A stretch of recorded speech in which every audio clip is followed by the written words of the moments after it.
Merhabalar, ben Tuğçe. Kanalımıza hoş geldiniz. Bu tarifte annem sizlere çok pratik, çok güzel bir kahvaltılık tarif verecek annem sizlere. Kanalımıza abone olmayı unutmayın. Sözü anneme bırakıyorum. Hoşçakalın. Teşekkür ederim Tuğçe'cim güzel sunumun için. Ben Tuğba, Nefis Sanal Lezzetler kanalımıza hoş geldiniz. Videoda önce size yapmış olduğum bu pratik kahvaltılığın görselini gösteriyorum. Arasına da kaşar peynir koydum. Lezzetine doyamayacaksınız. Ve tarifime geçiyorum. Tarifim için 2,5 su bardağı unun üzerine 2 tatlı kaşığı toz şeker, 1 çay kaşığı da tuz ekliyorum. Yine açıklama kısmında da malzemelerim yazacak. 2 çay kaşığı kabartma tozu ya da karbonat da olabilir. 4-5 dal maydanozu ince ince kıymıştım daha önceden. Maydanoz ekliyorum.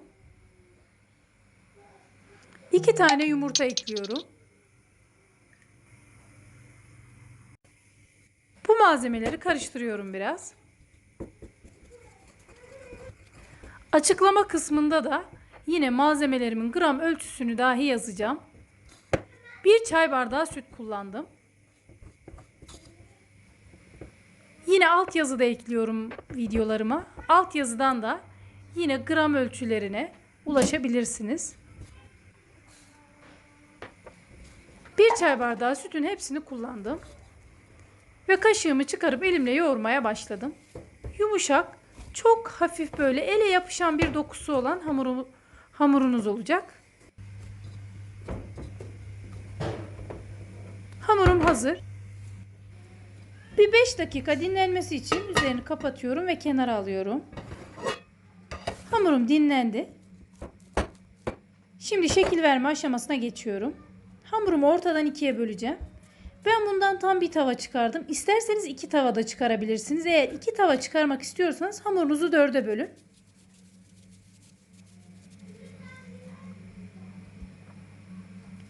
Bezelerimi açmaya başlıyorum. Çok basit bir şekilde merdane yardımıyla açabilirsiniz.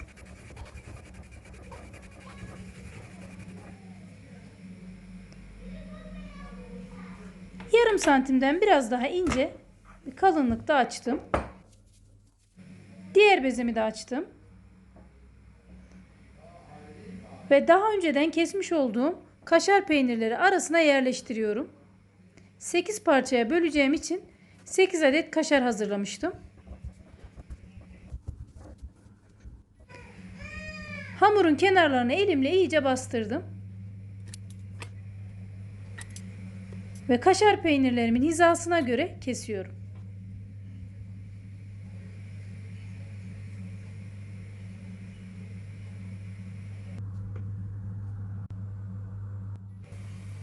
Tavaya bolca sıvı yağ alıyorum.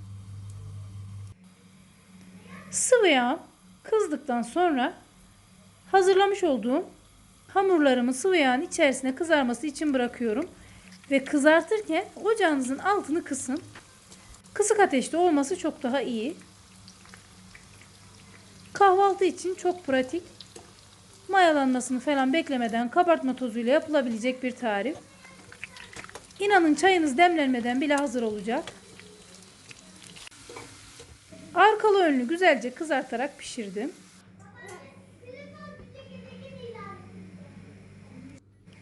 Tarifim yemeğe hazır. Özellikle sıcak sıcak servis ederseniz tadına doyamayacaksınız.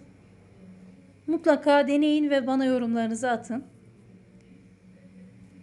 Şu görüntü zaten benim konuşmama gerek bırakmıyor. Sizlerle yeni tariflerde buluşmak dileğiyle. Hoşça kalın, afiyetle kalın. Her şey gönlünüzce olsun.